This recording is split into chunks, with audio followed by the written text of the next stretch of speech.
back again. Another live video. What we're doing with Menace, right?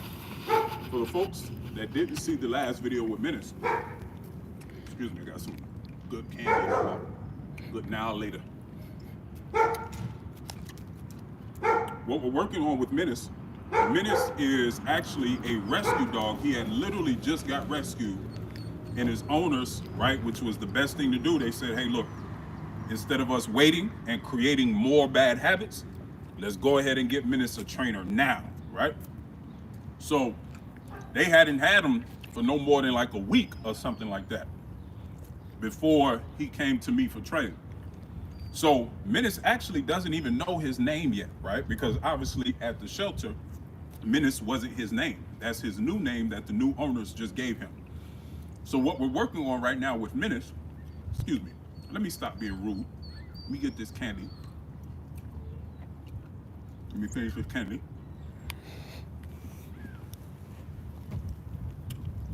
And then I'll start talking again. Until then, I'm just gonna work him and then I'm gonna start talking again. Menace? There you go, good boy. Sit. Yes.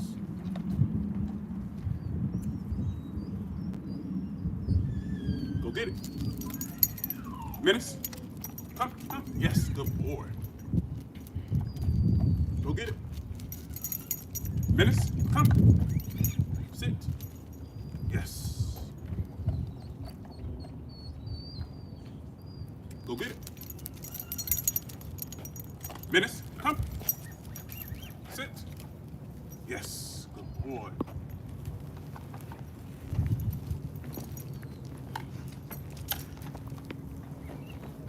Sit. Go get it.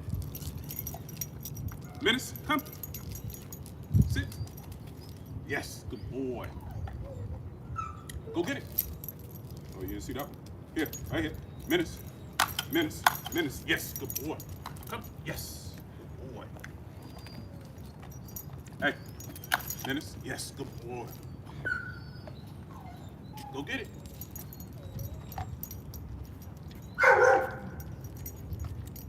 Almost finished the candy, folks.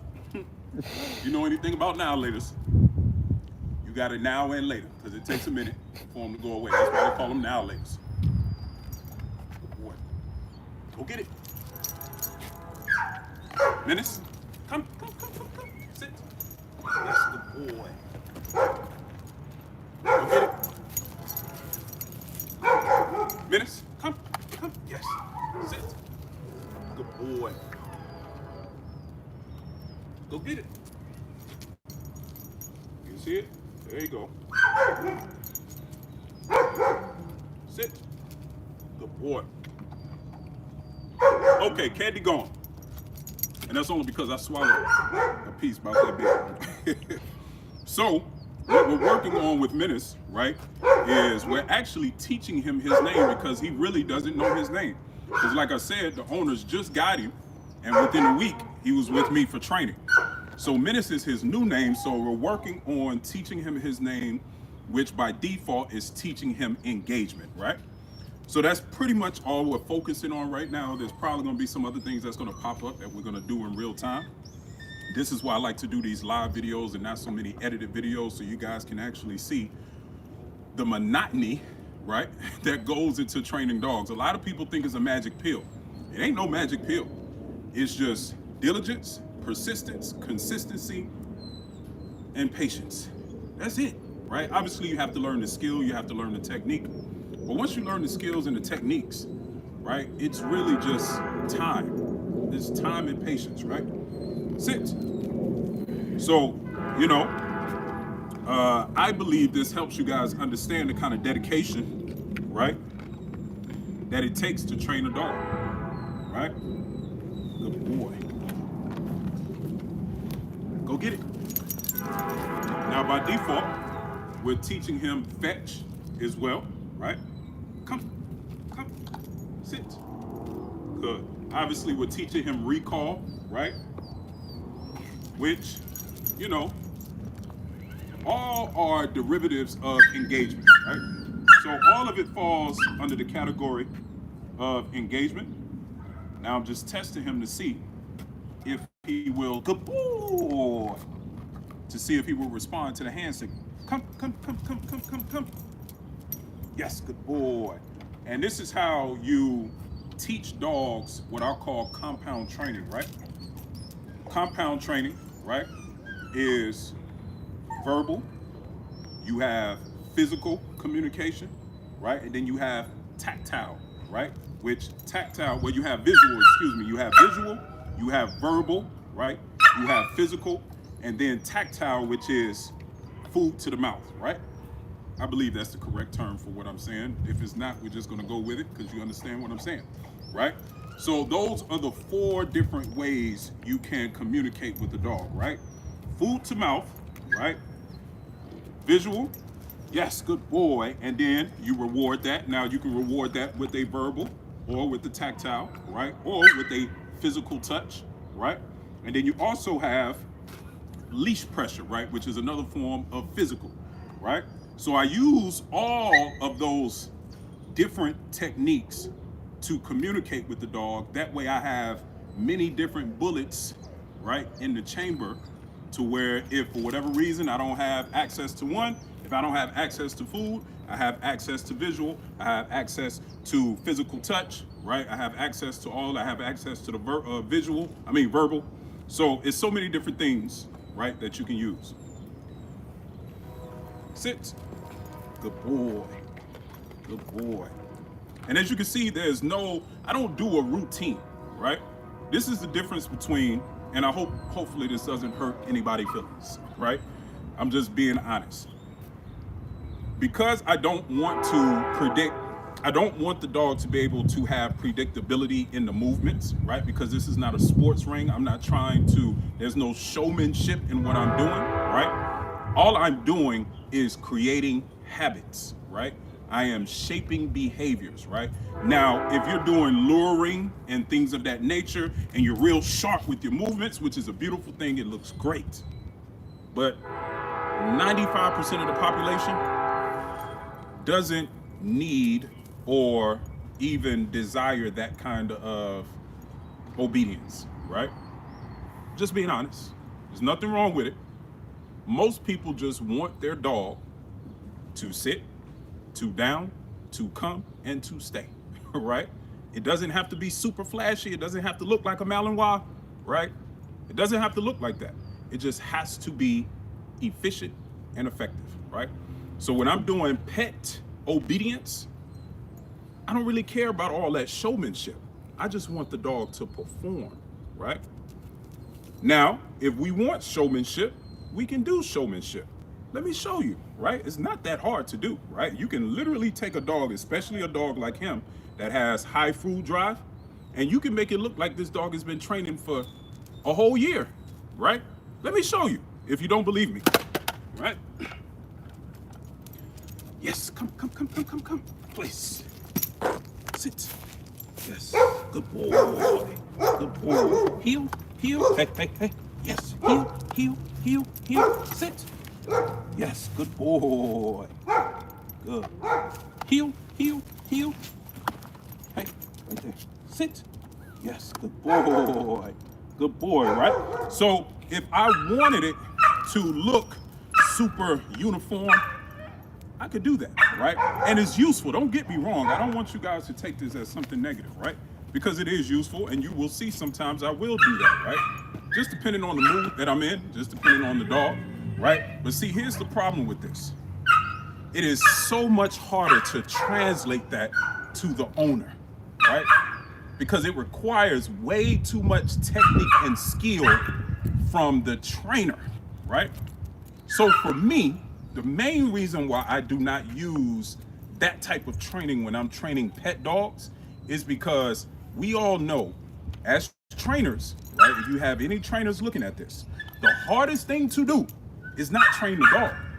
The hardest thing to do is train the owners, right?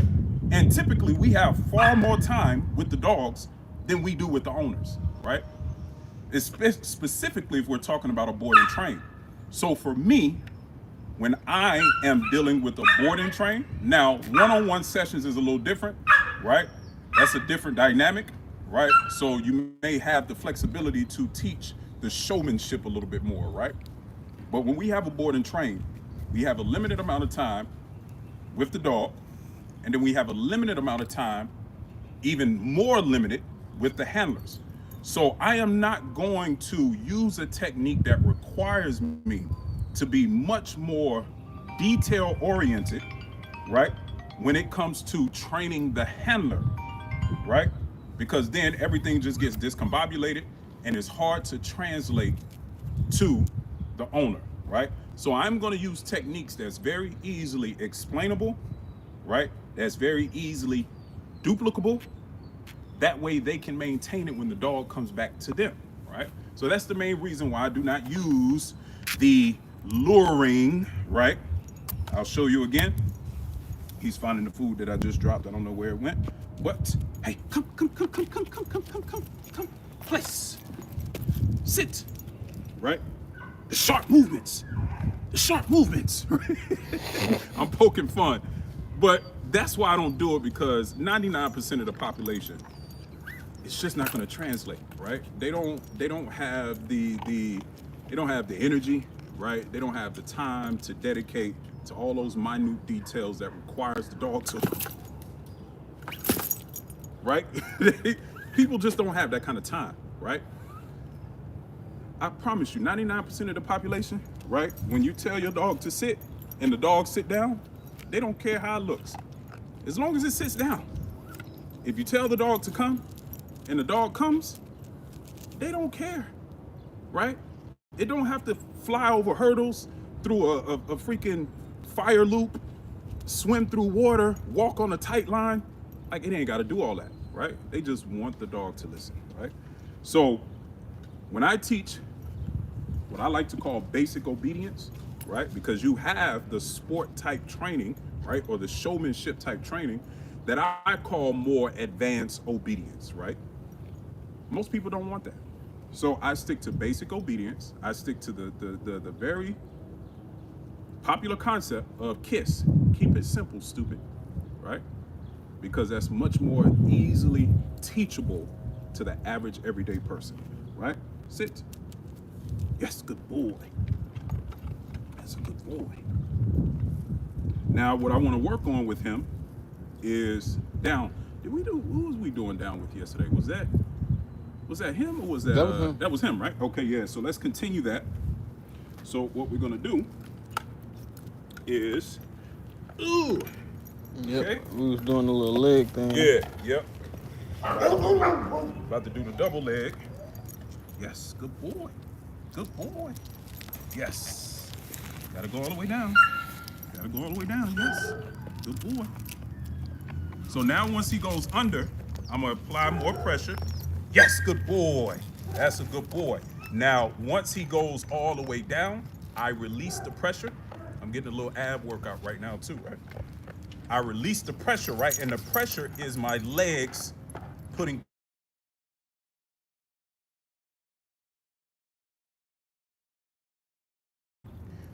so that's where the pressure comes from, right? So I am luring him under, right? Go under the bridge, go under the bridge. There you go, good boy. And once his head comes to the other side, boom. Now the pressure from my legs, right? It's okay, come on, let's do it again. Good boy, good boy. And this is the good thing about dogs that have high food drive, right? And it's typically dogs like pit bulls, right? There you go, good boy. Now what I'm looking for is him putting his butt all the way down, right? That's what I'm looking for, right? Once he does that, then he gets the big jackpot, right? He gets the big jackpot. Until then, he just gets little trickles, right? So let's do it again. Hey, right here, right here. Yes. Good boy. Get his head to the other side, good boy. Waiting for him, now I'm applying pressure. Yes, good boy. Pressure goes away, big jackpot comes, right? Good boy. Right? So now I'm gonna take a break because my hip flexors are on fire and my abs are on fire. Again, this is what you guys pay for. You pay for me to work out, all right? Because this is what it requires. It requires a workout from me. Good boy, yes. right? So again, it's all about, for me, it's not about being so rigid in your training, right? It's not about being so perfect looking in your training, right? You get so many trainers. I'm trying to see if he will go down now without doing the bridge. Okay, 6, right? I don't care about me looking perfect in my training, right? All I care about is the dog getting the results. Am I communicating with the dog efficiently to get the results that I'm looking to get? That's all I care about, right? Yes, good boy.